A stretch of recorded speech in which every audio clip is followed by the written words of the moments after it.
Amém, irmãos? Vamos orar pelo pregador em nome de Jesus. Glória a Deus.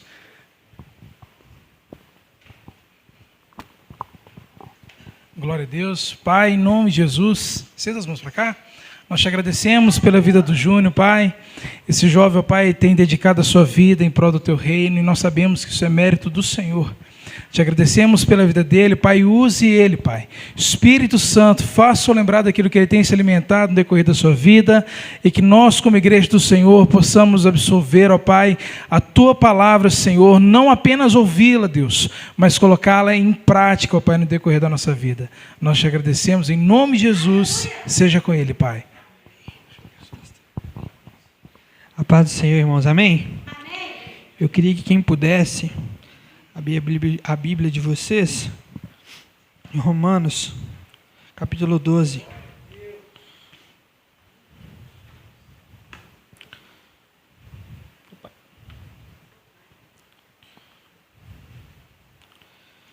A palavra de Deus é viva, né? Eu nem sabia que eu estava ansioso, até a Vanessa começar a cantar. Aí Jesus me mostrou que eu estava ansioso, que eu estava preocupado com as coisas da vida, que eu achei que já tinha resolvido dentro de mim. Obrigado, Vanessa. Deus continue te usando. Romanos 12, versículos 1 e 2, diz assim: portanto, irmãos, peço pela misericórdia de Deus que ofereçam o corpo de vocês como sacrifício vivo, santo e agradável a Deus. Este é o culto racional de vocês. Não se amoldem ao padrão desse mundo, mas transformem-se pela renovação da sua mente, para que vocês experimentem a boa, agradável e perfeita vontade de Deus. Senhor Jesus, essa é a sua palavra. É isso que o Senhor tem para dizer à sua igreja, Deus. Que o Senhor possa se engrandecer nesse lugar, que o Senhor possa ser soberano nessa pregação, Senhor. Que apenas o Senhor fale e que os corações sejam abertos, não só o deles, mas o meu, para ouvir o que o Senhor tem a dizer essa noite. Em nome de Jesus, amém. Pode se assentar. Essas semanas que passaram, nós fomos uma igreja em Belo Horizonte chamada Igreja Esperança. E lá eles seguem uma coisa chamada calendário litúrgico, que nada mais é do que o calendário cristão, seguindo algumas tradições ou festas da igreja. E eles estão no período de quaresma, período da quaresma. E quaresma é coisa de católico, né? Eu fui católico muitos anos e eu estranhei quando eu cheguei lá, porque o pessoal estava na quaresma, eu estava na igreja evangélica, enfim. Entendo porque eles estão assim.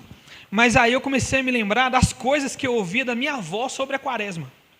A quaresma, para quem não sabe, ela começa na quarta-feira de cinzas e ela vai terminar na Páscoa. Ela culmina 40 dias, tirando o domingo até a Páscoa. É um período de peregrinação, é um período de arrependimento e é um período de restrições. Você não pode comer carne vermelha, e várias outras coisas que o catolicismo colocou nisso. Só que eu queria falar para vocês uma coisa. Primeiro, a ideia da quaresma não veio do catolicismo, tá? Pastor Elvis, a gente fala muito aqui sobre um imperador chamado Constantino, que foi o primeiro imperador que fez com que o cristianismo se tornasse viável. Não podia ser cristão até o imperador Constantino. E aí, a partir dele, se tornou viável ser crente. Podia. E aí eles tinham um problema agora. Várias pessoas se converteram, ou passaram a dizer que se converteram ao cristianismo, e essas pessoas precisavam ser batizadas. E aí, o que a gente faz? Como que a gente lida com esse tanto de gente querendo se batizar, se a gente não sabe se a fé dessas pessoas é verdadeira? Foi aí que instituíram 40 dias, para que houvesse um tempo, para que as pessoas demonstrassem essa fé, com penitência, com perseverança na oração, nos credos, concílios, em tudo que tinha da igreja, para que essas pessoas fossem provadas até o batismo. Ou seja, era um pré-batismo. A quaresma nada mais é do que um pré-batismo. Tá? Isso é um estudo recente da igreja. Ok, por que eu estou falando de quaresma? Porque eu estava pensando essas semanas nas restrições da quaresma, quando eu era católico. E a mais engraçada de todas, pelo menos engraçada no meu ver, porque quando eu era pequena, minha avó falava que a gente não podia, na quaresma, pegar atalho. Porque se a gente pegasse atalho, o diabo estava esperando na próxima esquina. Hoje eu entendo que a Igreja Católica, ela diz que você não pode pegar nenhum tipo de atalho, ou seja, nenhum tipo de facilidade. Você não pode usar o jeitinho brasileiro na quaresma. É um momento que, se Jesus não tomou atalhos para a cruz, a gente também não toma. Legal, né? Achei legal também. Enfim. Isso tem ligação com não procurar facilidades, atalhos, já que Jesus passou por todo o sofrimento. E o que isso tem a ver com a palavra de hoje? Eu queria falar hoje sobre, obrigado, meu querido, atalhos. Atalhos. O brasileiro tem como essência a vontade e a ideia de atalho, né? Tirar vantagem de tudo. E isso muitas das vezes se reflete na nossa religião. E é por isso que eu li Romanos 12, 1 e 2. Paulo está dando instruções enfáticas para o povo. Vamos ler de novo? Não se amolde aos padrões desse mundo. Versículo 1. Irmãos, peço pela misericórdia de Deus que ofereçam seus corpos como sacrifício vivo, santo e agradável a Deus, esse oculto racional de vocês. Não se amoldem aos padrões desse mundo, mas transformem-se pela renovação da sua mente, para que vocês experimentem assim a boa, agradável e perfeita vontade de Deus. Ou seja, existe um padrão a se seguir para se desfrutar da boa, perfeita e agradável vontade de Deus, sem atalhos. O ensaio intitulado Ato Falho, de C.S. Lewis, escreve como a nossa caminhada procuramos uma forma de viver uma vida cristã satisfatória, mas que não comprometa a minha vida.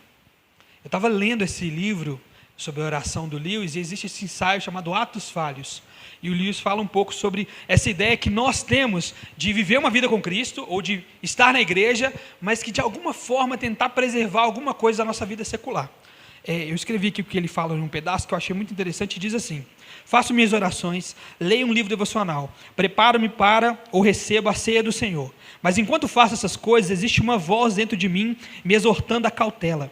Ela me diz para ser cuidadoso, para manter a cabeça no lugar, para não ir muito longe e não queimar meus braços ou meus barcos. Entro na presença de Deus com grande temor, para que nada aconteça a mim nesse momento que seja intolerável demais quando eu voltar à minha vida normal. Não desejo me entusiasmar com alguma resolução que eu possa depois lamentar, pois sei que poderei me sentir muito diferente depois do café da manhã. Não quero que nada me aconteça quando estiver diante do altar, que venha se tornar uma cobrança muito grande depois. Quando eu li isso, eu geralmente leio no meu horário de almoço, eu parei de ler e baixei a cabeça. Falei, eu faço isso. Eu faço isso. Eu adoro a Deus, eu vou na igreja e tudo mais, mas se Jesus me exigisse um pouquinho mais, a resposta era não. Eu não quero que Ele me exija tanto. Eu não quero chegar a um nível em que eu tenha que largar as coisas que eu amo. E o texto de Romanos veio na hora. Ofereça os seus corpos como um sacrifício. Não se amolde a esse mundo, se transforme pela renovação da mente. É muito bonito, é até usado para jovem, né? Geralmente não se prega num culto normal, é só para jovem. Porque a mente. Mas a ideia é que as pessoas, quanto mais velhas a gente vai ficando, mais cauterizado a gente vai ficando. É muito difícil você ensinar uma pessoa de mais tempo de igreja que ela está errada, que ela precisa mudar, que ela precisa melhorar. Estamos sempre procurando uma forma de sermos salvos enquanto mantemos nossa vida a salvo de Deus. E eu pensei, imagina a cena de você chegando na sua casa e a sua casa infestada de ratos. E aí você liga para o detetizador e fala assim, cara, resolve isso aqui para mim. Vem cá e eu não quero mais ratos. Os ratos estão acabando com a minha vida, atrapalhando tudo. Quando ele chega, você fala assim, meu queridão, não sei o que você vai fazer, mas aqui, fica à vontade, tem rato em toda a casa. Então, detetiza a sala, os 3 quartos, a cozinha e o banheiro. E aí ele vira para você e fala assim, e aquele quarto ali? Aí você fala, não, aquele ali você não mexe não, ele é meu. Mas é dele que está vindo os ratos. Não mexe no meu quarto, é meu. Eu sei o que eu faço com ele. E é assim que a gente faz com Jesus. Eu quero que Jesus me salve. Eu quero, mas não a ponto de dar minha vida. Existe um texto no Louvor na Praça, no antigo Louvor na Praça, Instagram do Pilares na Fé, que chama o soldadinho de papel, pobre soldadinho de papel. Que é o choro de um soldado que ele quer morrer por Jesus, mas não é homem ou bom ou corajoso o suficiente para dar a vida por ele, viver para ele. E muitas das vezes eu me senti assim. Se entrar alguém aqui agora e falar assim, nega Jesus ou morre, eu falo, morre. Morrer é lucro. Mas se alguém chegar aqui, subir nesse altar e falar assim, vive para Cristo, falar, complicado, né? Tem meu serviço, tem minhas coisas para fazer. Muito mais fácil você morrer por Cristo do que você viver para Ele. O jovem rico também é um exemplo disso. Ele faria tudo, desde que não envolvesse abandonar os seus bens. Quando tocou na ferida, ele foi embora. Não é vantajoso mais. É vantajoso estar no reino de Deus até o momento em que eu posso me gabar disso, até o momento em que eu posso mostrar para as outras pessoas o quão mais santo que elas eu sou, até o momento em que eu posso receber um status de cristão, de pastor, de obreiro, do que for. Mas quando isso exige de mim... Eu estava vendo hoje uma galera num grupo que eu frequento, falando sobre caminhada cristã e tudo mais, e aí um cara escreveu embaixo, não, às vezes a gente não tem a oportunidade de pregar, e só a nossa conduta vai mostrar para as pessoas, cara. E antes disso ele falou que ele estava na faculdade há 5 anos, eu falei, cara, você está há 5 anos, Deus não te deu uma oportunidade de falar de Jesus? Ou você que não quis falar de Jesus? É muito mais cômodo eu falar assim, pregue, se possível use palavras, é muito mais cômodo. Eu não preciso usar as palavras, eu não preciso ler a minha Bíblia, eu não preciso me preocupar em estar correto. Nós estamos fazendo um teatro. A preocupação é com tudo que vai acontecer, mas a preocupação principal é com não tirar ou nem acrescentar nada que a Bíblia diz. A gente não tem esse poder, a gente não tem essa autoridade, a gente não pode fazer isso. É fácil demais fazer um teatro, satirizando, brincando, a gente até zoou ali, é legal pra caramba.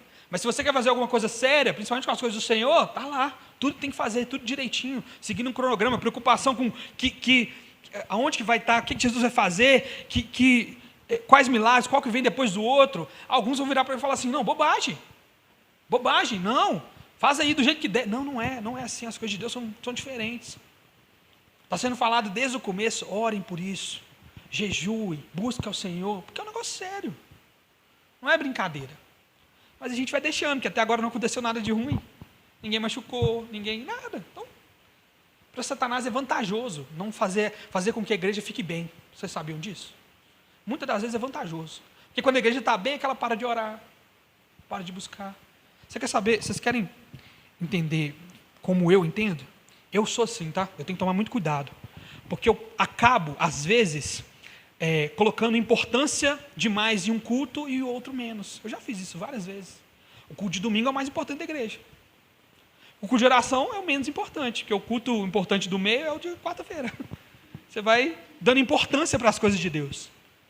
Você acorda de manhã e fala assim, hoje eu vou ler minha Bíblia. E aí você abre ela igual um necromante, um bibliomante, e fala assim, isso aqui que Deus tem para falar comigo, já li a minha Bíblia, Senhor. Você não quer uma intimidade, porque se você entrar na presença de Deus, Ele vai te exigir alguma coisa. Não está na minha pregação, mas é nítido você olhar para o povo em Êxodo. Deus quer falar com vocês, se preparem. Falou, opa, nós já estamos recebendo as bênçãos do Senhor, vamos lá. Quando eles chegam, eles veem aqueles trovões, quem Deus é em essência, aquela coisa, aí falam, não, vamos morrer. Não, vamos morrer. Nós somos um pecador, Ele é santo, Ele vai matar nós. O que o povo está falando ali? Eu não quero me comprometer tanto com o Senhor. Porque se a gente chegar até lá, a gente vai ter que mudar. Não tem como o pecado conviver com o santo. Eu preciso ser santo, então não vou chegar até lá. É por isso que as pessoas hoje não se comprometem com a igreja. Porque santidade é coisa de quem está aqui em cima. Santidade é coisa de quem está engajado. Não é coisa de crente. Ler a Bíblia é coisa de pastor, não é coisa de cristão sentado. Eu não preciso ler minha Bíblia. Enfim. O fato é que enquanto não entendermos e desejarmos viver plenamente para o Senhor, continuaremos em um nível raso, onde nossa vida temporal pode até ser preservada, mas às custas da dádiva eterna e quem sabe até da eternidade. Afinal, a fé fraca é facilmente substituída ou abandonada por uma vida melhor ou mais feliz. Estava comentando isso com o Robinho ontem, ou antes de ontem, porque a minha cabeça é horrível. Mas as pessoas criam uma espécie de medo. Se eu não vir à igreja, o diabo vai me pegar. As coisas vão começar a dar errado. Nossa, o Satanás está se levantando contra mim só porque eu comecei a ler minha Bíblia. Ai não, quando eu começo a jejuar lá em casa, começa aquela brigaiada toda. Eu quero preservar a minha vida. Aí você vai se impedindo de fazer as coisas. E o problema é que uma fé fraca, ela acaba causando apostasia. A gente gosta de falar, né? Nossa, fulano estava tão engajado e desviou. O que aconteceu? O que aconteceu é que ele não era tão engajado assim, não. Ele era engajado nas coisas da igreja e no Senhor. Isso não tem como eu mostrar para vocês não, irmão. Eu consigo mostrar para vocês isso aqui, ó. Vocês vão falar, é um menino de Deus, um menino bacana, conhece da Bíblia. Conhecer não é tudo, não. Se eu não tiver intimidade com o Senhor, isso aqui não vale de nada. Não vale de nada. E essa intimidade com o Senhor, eu não consigo mostrar. Eu não consigo. Ainda que eu chegue aqui com um pano de saco, chore aos montes, grite o nome do Senhor, tenha pregações bonitas, tenha orações bonitas, eu ainda não consigo mostrar para vocês o meu nível de intimidade com o Senhor. Isso é só entre eu e Ele. Isso é impossível mostrar. Claro que algumas pessoas vão usar isso de desculpa para falar assim, eu não vou nem levantar. Eu não vou levantar, eu não bato palmas, porque eu e o Senhor. Muitas das vezes a adoração, o seu corpo demonstra como está seu coração. Se você está em um culto, na presença do Senhor, louvando ao Senhor, e não tem vontade de levantar, sua vida espiritual não está boa não. Isso eu posso ter certeza. Ah, mas é vergonha. Pois é. Até agora, 4, 5 anos de igreja, a gente precisa lutar, gente. Eu vi hoje um texto, nada disso está na pregação, gente. Eu vi hoje um vídeo de uma menina falando sobre depressão e falando que é possível você ter depressão e ter o Senhor. Isso é verdade. Só que eu virei para a Dani e falei assim, mas está incompleto. Incompleto. Porque você tendo depressão, você estando na tristeza e tendo ao Senhor, você precisa lutar. Buscar do Senhor. Muitas pessoas se escondem naquilo que elas são. Nós somos o que Cristo quer de nós. Gente, eu chego aqui e eu falo assim, ó. É fácil, né? Pede eu lá no meu serviço para falar na frente de todo mundo. Eu não consigo. Eu não consigo. Eu morro de vergonha. Morro de vergonha. Mas é para o Senhor que nós estamos fazendo aqui. E é Ele que capacita. A gente fica nervoso até subir. O tempo todo, todas as vezes. Não muda nada. Mas Jesus capacita. Cara, eu quero fazer para o Senhor, mas eu não sei pregar, não sei nada. Você quer fazer? Então faz. Tem tanta coisa para a gente fazer. Tanta coisa. Dito isso, o cristão precisa viver os princípios contidos na palavra de Deus.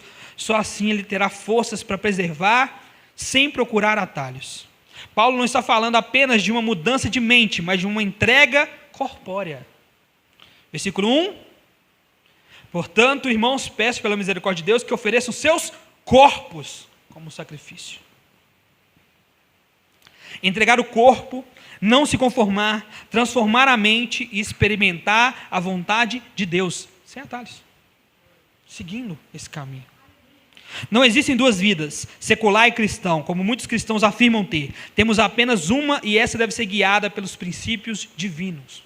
E esses princípios podem ser sintetizados em 3 pilares: conhecer, desejar e praticar. Vamos para eles? São Tomás de Aquino, ele diz o seguinte: 3 coisas são necessárias ao homem para a salvação. Primeiro, o conhecimento do que devemos crer. Segundo, o conhecimento do que devemos desejar.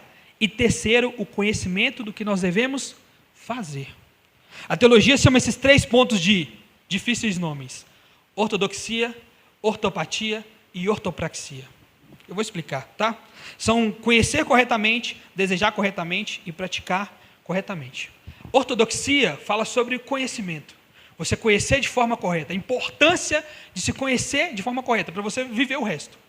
Ortopatia vem de pátios, vem de sentimentos. Você desejar de forma correta, desejar o que fazer. Depois de conhecer, você passa a desejar fazer aquilo que você conhece. E ortopraxia, a prática. Você viver aquilo que você conhece e deseja. O cristão deve se atentar em aprender. E uma vez tendo o modo de pensar correto, ser impulsionado a desejar fazer o que é correto. E assim, transformar tudo isso na forma correta de viver. Falhamos na caminhada quando negligenciamos um desses pilares. Ou só conhecemos, e aí eu queria que vocês abrissem a Bíblia de vocês em Mateus 23.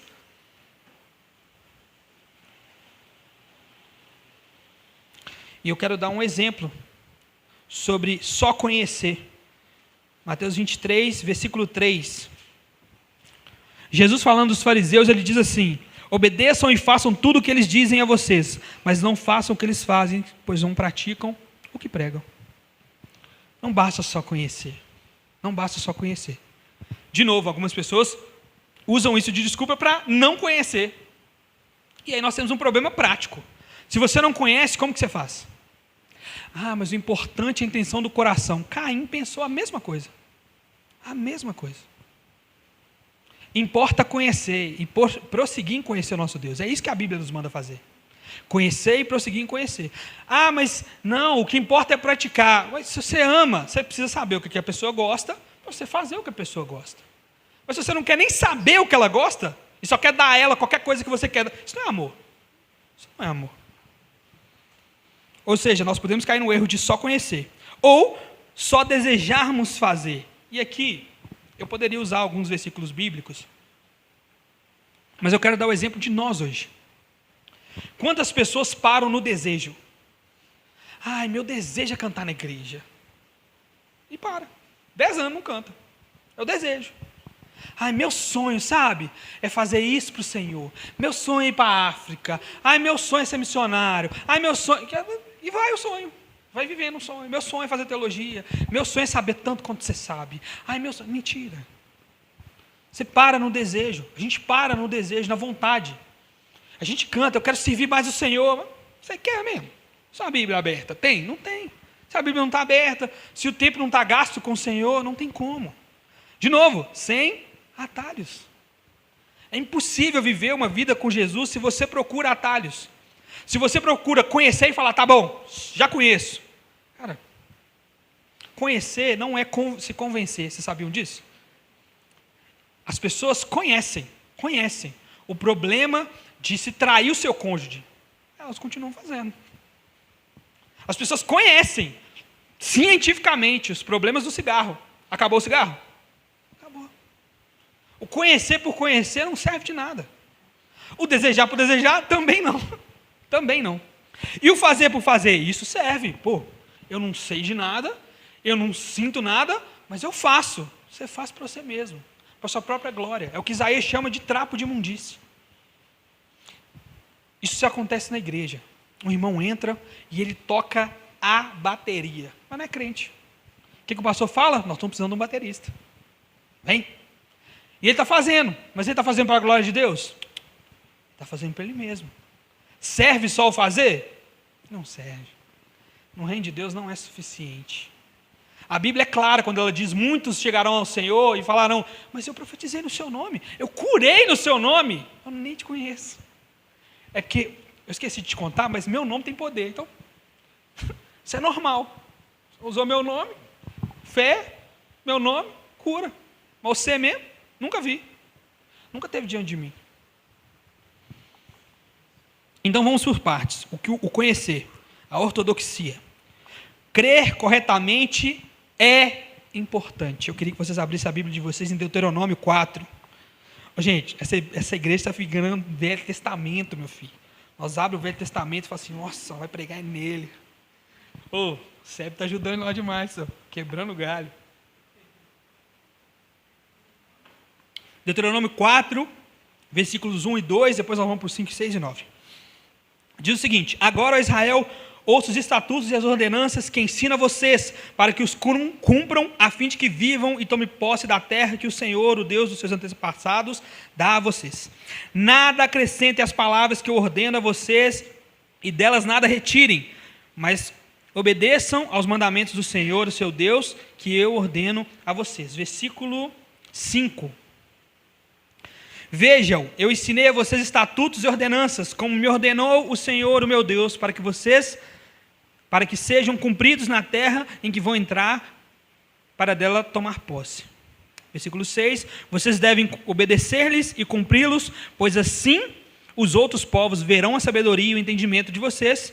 Quando eles ouvirem todos esses estatutos, dirão, de fato, essa grande nação é um povo sábio e inteligente. Para finalizar, versículo 9, apenas tenham muito cuidado para que vocês nunca se esqueçam das coisas que os seus olhos viram, conservem-nas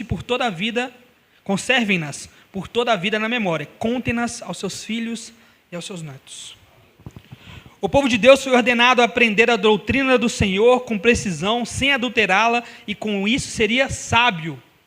Paulo, em sua primeira carta a Timóteo, adverte contra os espíritos enganadores e doutrinas de demônios, e então faz uma recomendação no capítulo 4, vamos lá? 1 Timóteo,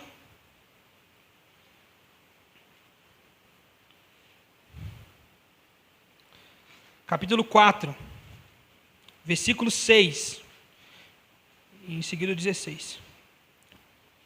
Se você transmitir essas instruções aos irmãos, será um bom ministro de Jesus Cristo, nutrido com as verdades da fé e da boa doutrina que tem seguido fielmente. Versículo 16. Atente bem para a sua própria vida e para o ensino. Persevere neles, pois agindo assim, você salvará tanto a você mesmo quanto aos que os ouvem. Com isso, vemos que o que está em jogo quando lidamos com crer e o conhecer é o destino da alma. Não tem como viver se você não conhece. A gente fica falando e falando aqui sobre SEB, sobre conferência, sobre reforma. Gente, esse ano, vamos fazer um compromisso, faz um compromisso comigo, Robinho. Esse ano nós não vamos falar na reforma sobre os 5 solas, já deu. Se você não tem decorado, meu irmão, é possível. É possível. Gente, se você me perguntar dormindo, eu sei. De tanto que essa igreja fala dos 5 solas. De tanto que ela fala. Tem muito mais coisa na reforma protestante. De novo, conhecer é tudo? Não, nós vamos continuar. Mas o conhecer é importante. E tudo começa pelo conhecer. O saber e o conhecer de Deus. O compreender. Como que você vai compreender se você não sabe? Você não quer saber. Não, quero fazer. Passou, converti agora. Eu quero fazer. Opa! Você tem que conhecer primeiro. Depois você vai fazer. O nome disso é pré-batismo, quaresma. E aí nós vamos para a segunda parte, que é o desejar. Ortopatia.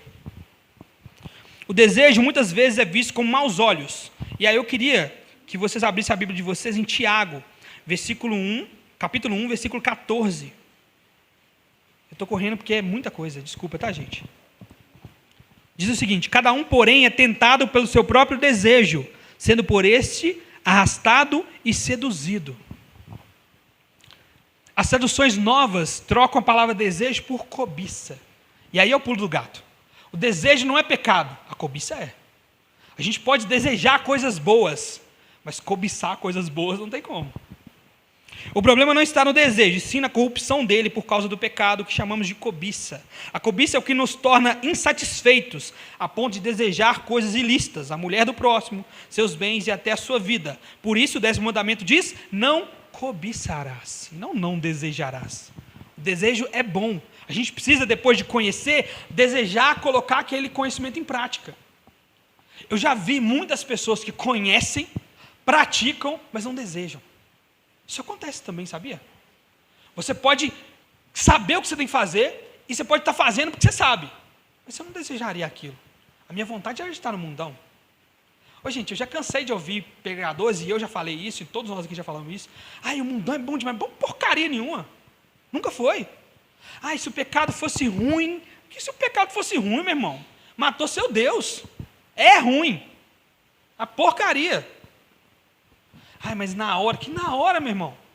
Isso é desejar as coisas ilícitas do mundo. Cobiçar o que o mundo tem para oferecer, e ele não tem nada para oferecer. A graça de Deus pode vencer a cobiça em nós, nos compelindo a desejar aquilo que é bom, o desejo de amar, o desejo de ser justo, de se parecer com Jesus, de ajudar o próximo. Depois do conhecer, vem o desejar. Guarda isso, porque não adianta você conhecer e fazer sem desejar. Não adianta, é obra morta, não serve de nada. Você entende por que você está fazendo, você faz, mas você não queria. As pessoas falam assim: ai, e no culto é difícil, só. Separar seu tempo e tudo mais. Cara, você não quer, não vem. Não vem. Não adianta você saber que você tem que vir, e você vir se você não quer.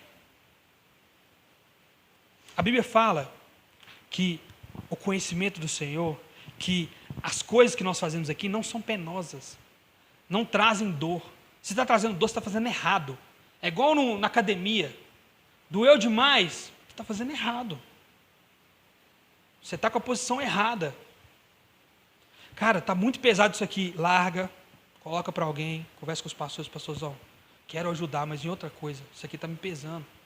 Isso aqui não está me fazendo bem. A ideia não é essa. Quantas mulheres a gente vê nos ministérios morrendo de tanto fazer? Faz tudo. Mas faz tudo na igreja. E ela bate no peito. Eu lá na igreja, faço tudo. Nossa, se eu faltar, meu filho, nem tem culto. Culpa do pastor negligente. Não, mas ela faz tudo aqui na igreja, é uma bênção. Que uma bênção? Você está fazendo nada de burro de carga. tem que ser leve. Por isso, quando as coisas acontecem, igual o teatro, essas coisas vão acontecer, tem que englobar todos os irmãos. Encontro de casal, você que é casal e vai no encontro de casal, ajuda. Para você ficar parado, alguém tem que estar trabalhando. Então trabalha. Porque se alguém vai trabalhar menos. E aí todo mundo fica parado uma hora. Essa é a ideia. Isso é igreja. Não é sentar, receber e ir embora. Para isso precisamos ser iluminados de modo a conhecer que a vontade de Deus é boa, e não apenas na mente, mas no coração. Salmos 19.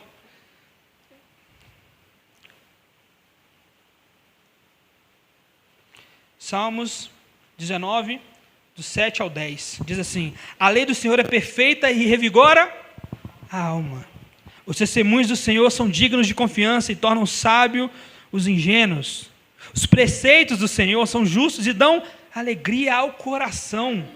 Os mandamentos do Senhor são limpos e trazem luz aos olhos. O temor do Senhor é puro e dura para sempre. As ordenanças do Senhor são verdadeiras, todas elas são justas. São mais desejáveis do que ouro, do que muito ouro puro. São mais doces do que mel, do que as gotas do favo. O conhecer não é só o conhecer, é prazeroso. É prazeroso, a delícia. Conhecer é maravilhoso. Os preceitos, as ordenanças. Ah, que maravilha! Não confunda estudar na escola com estudar a palavra de Deus. Tem nada a ver uma coisa com a outra. As pessoas vêm aqui para a igreja e falam assim: ah, mas eu não gosto de ler. Você não gosta de ler porque lá fora só tem bobeira para ler mesmo. Você nunca vai gostar de ler. Você começa a ler Machado de Assis, você não entende meia palavra, você não vai gostar de ler mesmo, não. Aí você vai abrir sua Bíblia, versão 1910, você não vai gostar de ler mesmo, não. Não vai. Ah, eu odeio ler. Você não odeia ler. Você ainda não leu o que você gosta. Você ainda não sentiu o prazer de entender. Ler, gente, ler. Aprende isso. Ler está ligado ao prazer, ao desejo, ao prazer de entender. Se você lê e não entende, é custoso. Eu li e não entendi nada. Você não quer ler de novo, não. Ah, já li, não entendi. Mas quando você entende, a vontade de continuar entendendo, continuar aprendendo, continuar, velho, continuar. E de novo, eu passo o bastão para o pastor Elcio e o pastor Robson. Eles estão aí para ajudar vocês, me ajudar.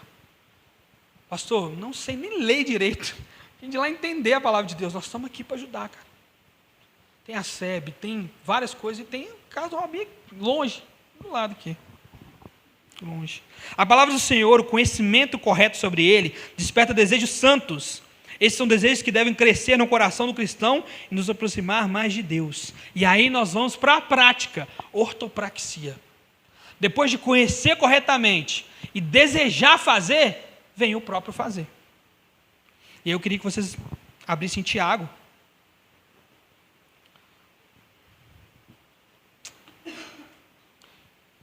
Tiago 1, 22.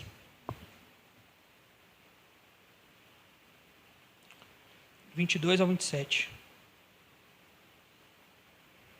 Sejam praticantes da palavra, não apenas ouvintes, enganando a vocês mesmos. Aquele que ouve a palavra e não as põe em prática é semelhante a um homem que se vê no espelho, mas depois de olhar para si mesmo, sai e se esquece da sua aparência. Contudo, o homem que observa atentamente a lei perfeita, lei da liberdade, e persevera na prática dessa lei, não se esquecendo do que ouviu, mas praticando, será bem-aventurado naquilo que fizer. Se alguém se considera religioso, mas não refreia a língua, engana você mesmo. A sua religião não tem valor nenhum.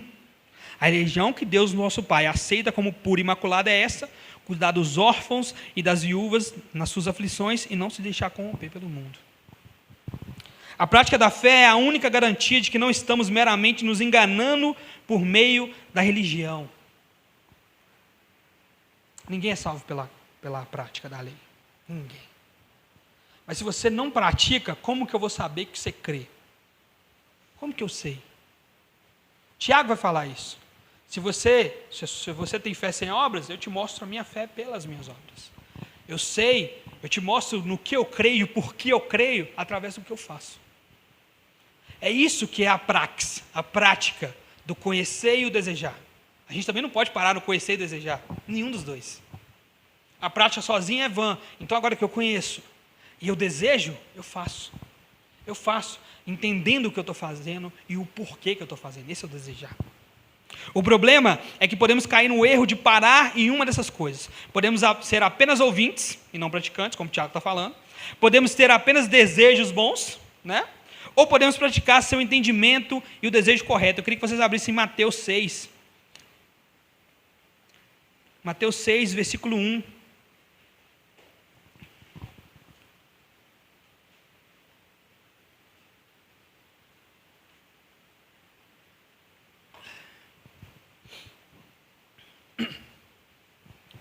Tenham cuidado de não praticar as suas obras de justiça diante dos outros para serem vistos por eles.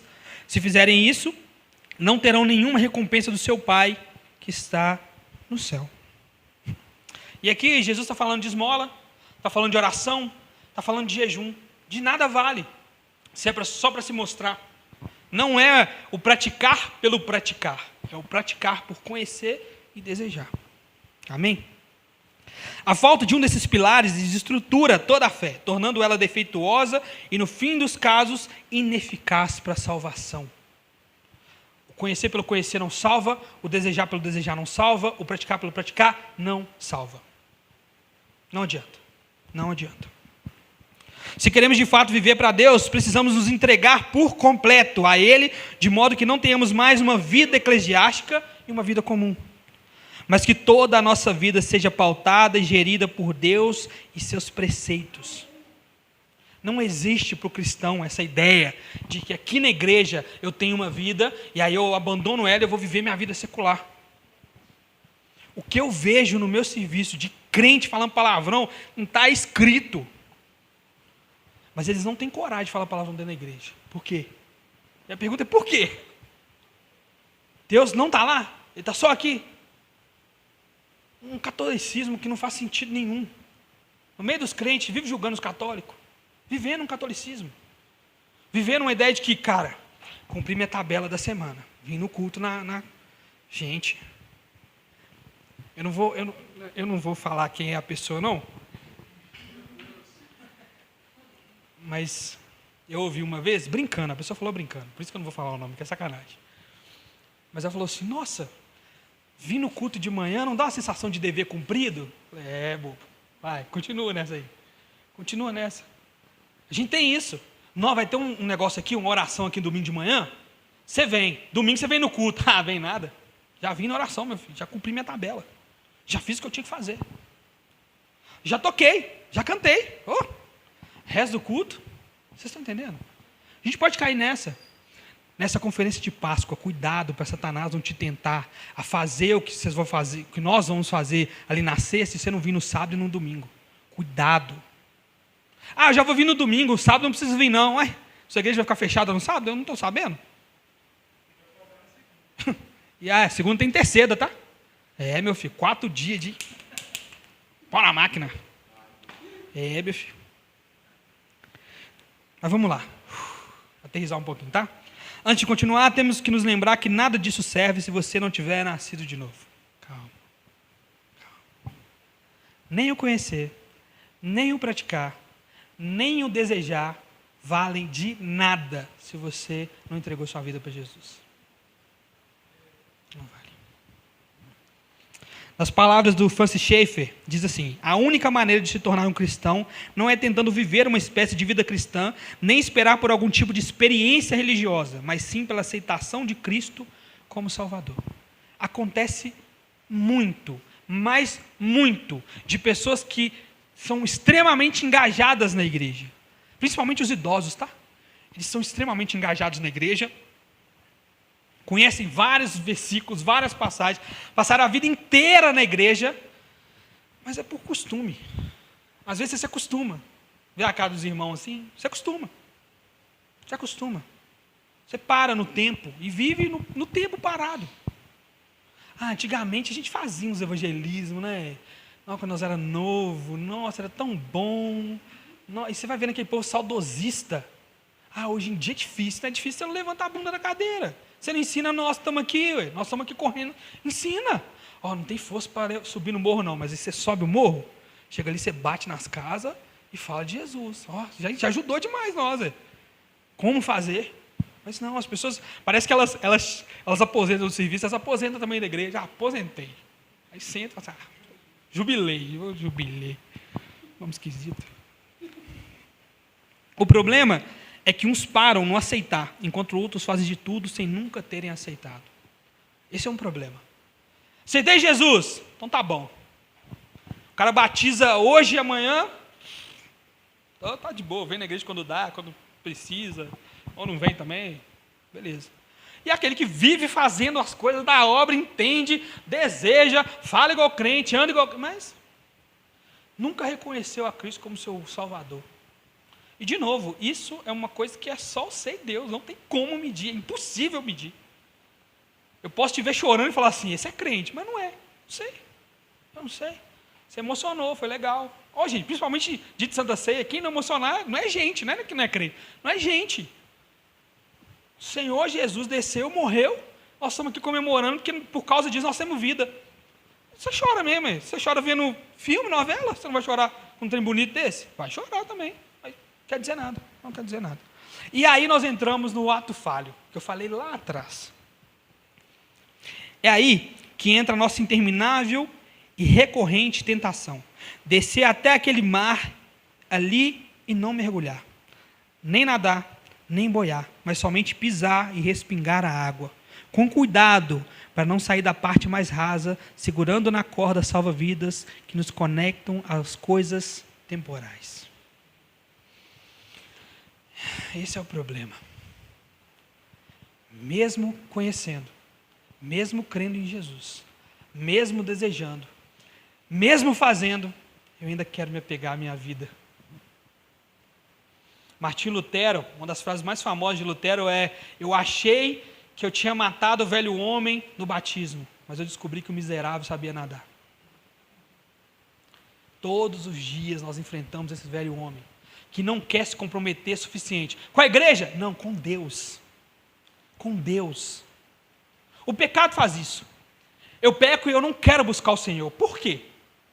É Ele que pode me limpar. É para Ele que eu tinha que correr.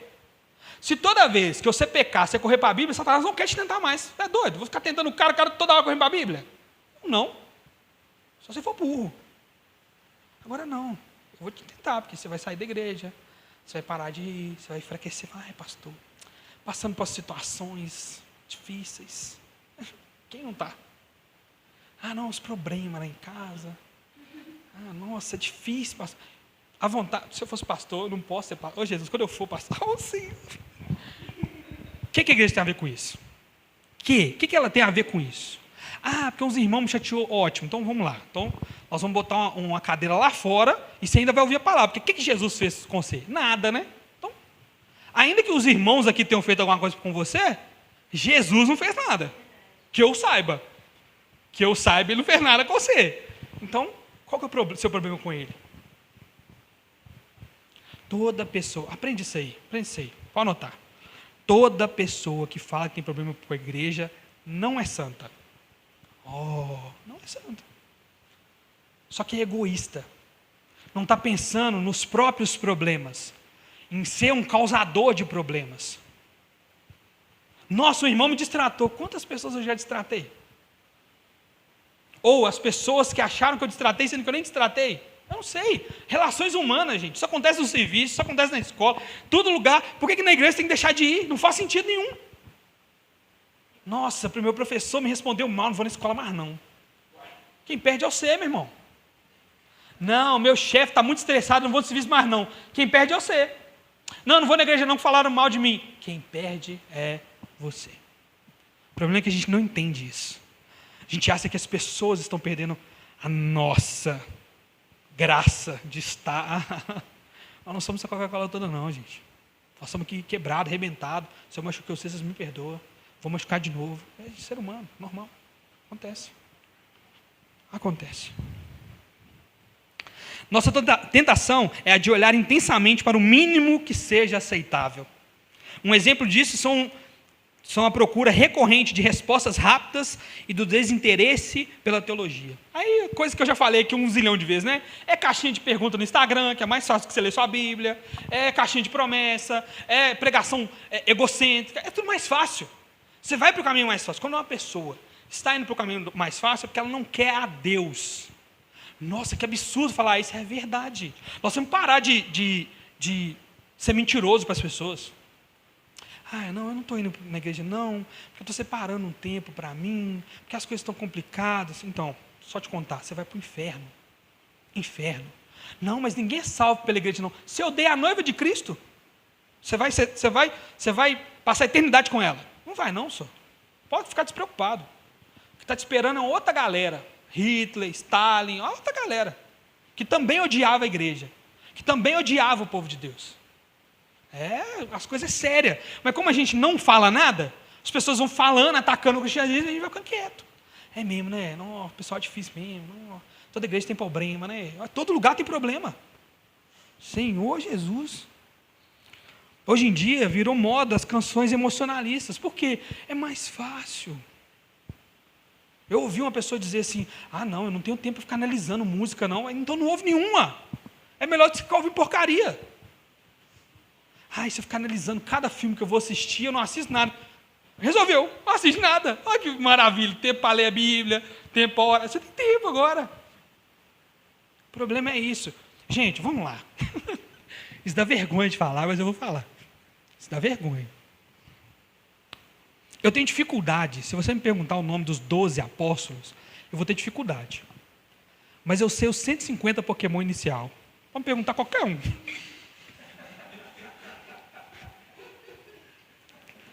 Interesse. Ô, meu filho, mostra a foto aí que eu te falo o nome e te falo o tipo dele ainda. Primeira leva de Pokémon não tem tipo fada. Pronto, já estou com conhecimento para vocês. Qual que é o nome disso? Falta de interesse. Minha. Falta de interesse. Não é falta de tempo. Não é falta de entendimento, conhecimento, inteligência. Eu já ouvi demais isso. Nossa, Júnior, você é muito inteligente. Eu não sou inteligente assim, não. Não. Você não quer. Diferente. Aí você se esconde atrás da inteligência do outro, da capacidade do outro. Você se esconde. Eu sou muito velho. Eu sou muito novo. A gente vai arrumando desculpa. Entendeu? Para quê? Para se envolver o mínimo possível. Esse é o nosso atalho. É aí que a gente pega o atalho. O atalho da facilidade. O que é crer em Jesus? Ir na igreja. Opa, estamos aqui. Na igreja. Quando der também. Estou aqui. É orar. Orei essa semana. Orar. O que mais? É fazer boas obras. Ajudei um fulano ali. Você vai criando um negócio que no final você quer entregar o contra-cheque para Deus. Está aqui. Você tem que me receber aí. Tem não. Não tem. Cristianismo é muito mais do que só uma quantidade de normas, um lugar que você tem que ir. Muito mais do que isso. É uma vida em deleite com Deus, em querer estar, em ficar doido, falar, gente, por que essa semana não passa para dar domingo logo? Por quê? Por que eu... Senhor Jesus, o pastor tem que arrumar um culto no meio da semana, que não está dando, não. O culto de oração surgiu assim, a quarta-feira surgiu assim. Gente, pelo amor de Deus, só domingo não dá não, gente. Vamos fazer uma quarta. Senhor, por que nós não estamos fazendo um culto de oração nessa igreja? Vamos fazer um culto de oração nessa igreja. Nós chegamos para o Robinho e falou assim, Robinho, livros cristãos, sabe o que é livros cristãos? Pois é, nós queremos debater sobre. Vamos criar um dia para debater sobre. Nossa, nós precisamos da escola dominical. Está aí a SEB. Um desejo de querer conhecer mais, de querer estar aqui. Eu vi falando isso para minha esposa, minha vida não é lá não. Lá eu ganho um dinheiro, de vez em quando, que não está rolando. Só desabafando com vocês. Mas enfim. Né? Pago uns boletos. Jogo um videogame quando dá, eu não ligo. De vez em nunca. Pronto. Aqui é a vida. Aqui eu encontro as pessoas que eu amo. Aqui eu aprendo. Aqui eu cresço. É aqui. Aqui é o meu lugar de... Aonde que eu quero estar. Aqui é o lugar que eu preciso desejar. Mas eu não sinto isso, Júnior. Você quer? Se você quer, nós começamos por aí. Eu não sei, eu não acho. Será? Gente, ou é ou não é. Ué. Ou o Senhor Jesus, ou o mundão lá fora. O muro é do diabo, né? A verdade é que estamos tentando de todas as formas proteger áreas da nossa vida que acreditamos não dever pertencer à nossa religião. Isso aqui é secular, isso aqui é sagrado. Isso aqui é secular, isso aqui é sagrado. Futebolzinho, secular. Culto, sagrado. Meu momento de louvor enquanto eu lavo as vasilhas, sagrado. Momento de brigar com meus meninos, e assim vai. Aí você vai oscilando durante o dia entre cristão e não cristão, cristão e não cristão, cristão e não cristão. O problema é que nessa flor, Jesus volta e você está na pétala do não cristão, e aí? O que você faz? Aí é caixão de vela preta, meu irmão.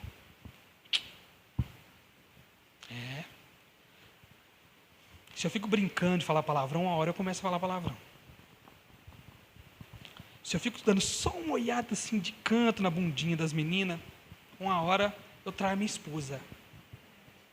Um pecado nunca começa lá em cima. Satanás te sugere. E se você colar na prova? Gente, colar na prova é pecado? Começa colando na prova. Está mentindo para os pais daqui a pouco. Daqui a pouco está mentindo em coisas maiores. A questão nunca é mentir numa prova, colar numa prova. A questão é mentir. É mentira.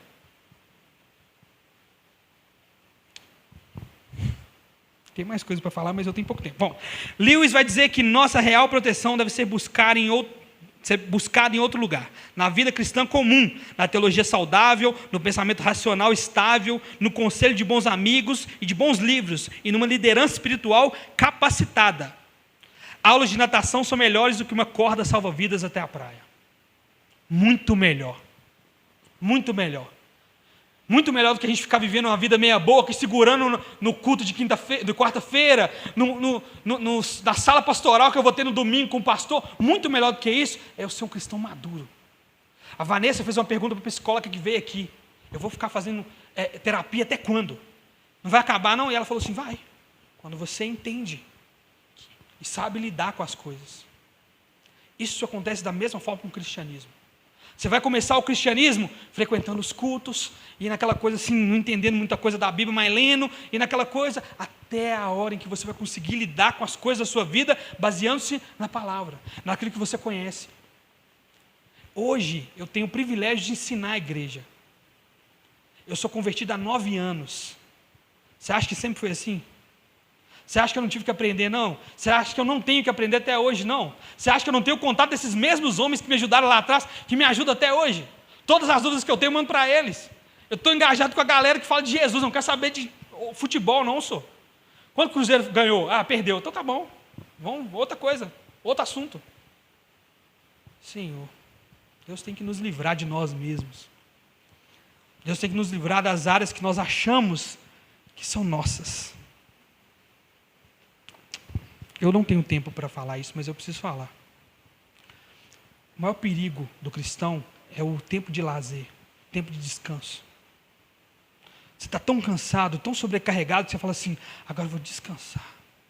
E aí você descansa o corpo, descansa a mente e o cristianismo. Coloca ele num cantinho e vai ver o filme que você quiser, porque não tem importância nenhuma. E vai fazer o que você quiser. Porque não é, eu não estou fazendo mal para ninguém. Esse é o perigo do cristão. Quando você está tão cansado que você precisa descansar. E ao descansar, até descansando, você tira seu cristianismo, bota ele num cantinho. Deus não exige um tanto do nosso tempo ou da nossa atenção. Nem mesmo exige todo o nosso tempo e toda a nossa atenção. Ele nos exige. Ele não quer seu tempo, ele não quer sua atenção, ele te quer. É mais do que só tempo, atenção. Eu tenho que ficar na presença do Senhor o tempo todo. Não, você tem que ser um cristão. Não estar um cristão. Não fluir. Um gênero. Hoje eu sou cristão, hoje eu estou espiritual. Hoje eu estou na espiritualidade. Nossa. Hoje ninguém mexe comigo não, meu filho. Sou crente, mas não sou bobo. E você vai fluindo. As águas do pecado. Como João Batista diz, é necessário que ele cresça e eu diminua. O desejo de Deus é que nossas festas sejam tão cristãs quanto os nossos jejuns. Esse é o desejo, essa é a ideia. Eu e minha casa serviremos ao Senhor. Ótimo, veremos. Tudo precisa servir ao Senhor, tudo. Mas eu só vou ver filmes cristãos. Não, você vai procurar assistir bons filmes que não percam os valores cristãos, que não tenha nudez, que não tenha pecado explícito. Você precisa se preocupar com essas coisas. Se preocupar. O Chesterton, ele dizia o seguinte, que os contos de fadas não servem para dizer para as crianças que os dragões existem. As crianças já sabem que os dragões existem. O que os contos de fada fazem é ensinar as crianças que os dragões podem ser mortos, destruídos. Ou seja, a cultura, ela é boa, ela pode ser redimida, fazer uma criança entender que o mal perde. O mal sempre vai perder. Essa é a ideia. Agora, quando a gente se entope de coisa, onde o vilão é sempre o melhor, onde tem um cara que rouba, mas tadinho dele, é a infância. E nós vamos relevando o pecado, relativizando o pecado. Nas músicas a mesma coisa. Quer ouvir música secular? Vai ver nas letras de cada uma delas. Vê se elas também não estão de acordo com o seu passado, com um homem que você não é mais, uma pessoa que você não é mais. Tem todo um critério. Quer fazer tatuagem? Ótimo, maravilhoso. Por quê? Para quê? Para a glória de quem? Para mostrar que parte do corpo. Isso tem que ser falado, cara. Isso tem que ser pensado. O cristão, ele tem que andar pisando em ovos nesse mundo caído. O diabo anda ao derredor procurando a quem? Tragar. Ele não vai te morder e te largar. Ele vai te matar. E ele te mata no nada a ver. Não tem nada a ver. Ah, nada a ver. É só isso aqui, é só isso aqui, é só isso aqui. A igreja, por muito tempo, acabou criando um monte de restrição. Por causa dessa restrição, depois com o conhecimento bíblico, o que as pessoas fizeram? Foram para o legalismo. Puderam é essa, nada é 8, nem 80. E o Aleph subiu, ferrou. Finalizando, a verdade é que quando tentamos demarcar dentro de nós, ou da nossa vida, uma área que é nossa, acabamos por manter uma área morta. Thomas More diz que se você fizer um contrato com Deus sobre o quanto você o servirá, verá que você mesmo assinou ambas as cópias do contrato. Outro grande pregador escreveu que se você não escolher o reino de Deus, no final, não fará nenhuma diferença do que você escolheu no seu lugar. Não interessa. Mas foi só um. Não interessa. Se eu não buscar o Senhor, se eu não adorar o Senhor, não interessa pelo que eu troquei Ele. Interessa que eu não vou entrar.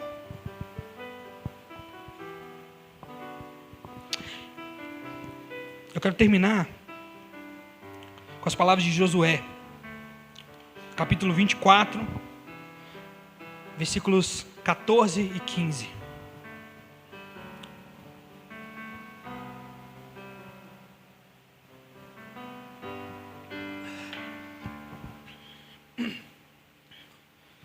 Agora, temam o Senhor e sirvam-no com integridade e fidelidade. Joguem fora os deuses que os seus antepassados adoraram, além do Eufrates e no Egito, e sirvam ao Senhor. Se, porém, não lhes agrada servir ao Senhor, escolham hoje a quem irão servir. Se aos deuses que os seus antepassados serviram, além do Eufrates, ou aos deuses dos amorreus, em cuja terra vocês estão vivendo. Mas eu e minha casa serviremos ao Senhor.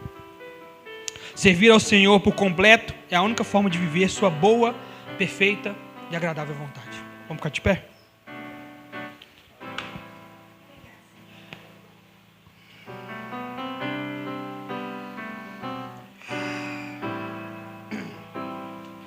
Queria que você fechasse seus olhos e a gente separasse esse tempo para que Deus nos mostrasse quais áreas da nossa vida nós temos escondido dele. Como se a gente pudesse esconder alguma coisa dele. O que é que tem nos impedido de servir ele por completo? O que tem nos impedido de entregar todas as áreas da nossa vida e não só as áreas que a gente acha que ele devia estar? Ele já é dono de todas as coisas. Falta a gente entender isso.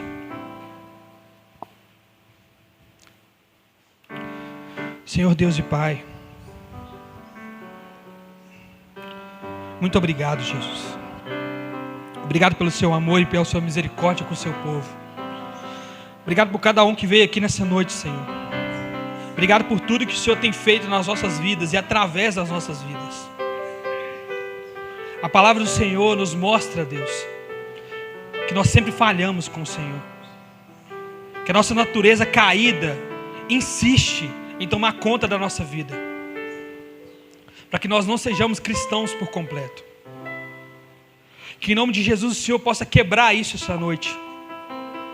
Que os nossos corações sejam entregues para o Senhor de verdade, com comprometimento, com verdade, com choro, com o entendimento de que se nós não buscarmos ao Senhor, estaremos buscando outras coisas.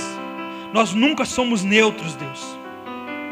Existe sempre um ídolo diante de nós. Que no nome do seu Filho Jesus, pela misericórdia do nome dEle, o Senhor tenha misericórdia de nós e da sua igreja, Deus. Tem misericórdia das pessoas, Deus. Tem misericórdia desse bairro, Jesus.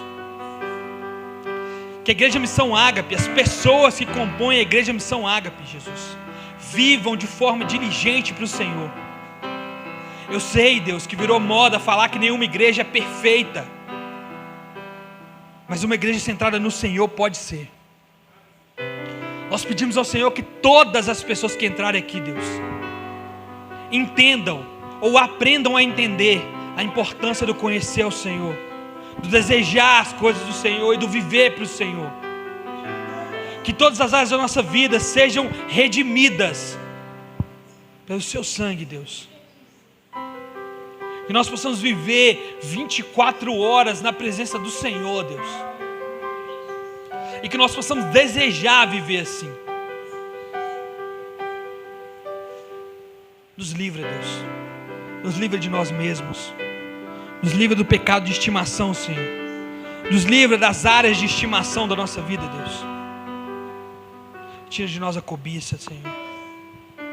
Tira de nós tudo aquilo que nos impede de servir ao Senhor 100%. Se é a vergonha, se é o medo, se é o desejo pecaminoso, se são as vontades da carne, Deus, se é um hobby, Deus, seja o que for, que o Senhor arranque de nós. Que nós vivamos de verdade para o Senhor, pela misericórdia do seu nome, Deus, porque sozinhos a gente não vai conseguir. Nós não somos fortes o suficientes para vencer os nossos desejos sozinhos, Deus. Nós precisamos do Senhor e do seu Espírito Santo. Em nome de Jesus, tem misericórdia mais uma vez da sua igreja. Amém e amém.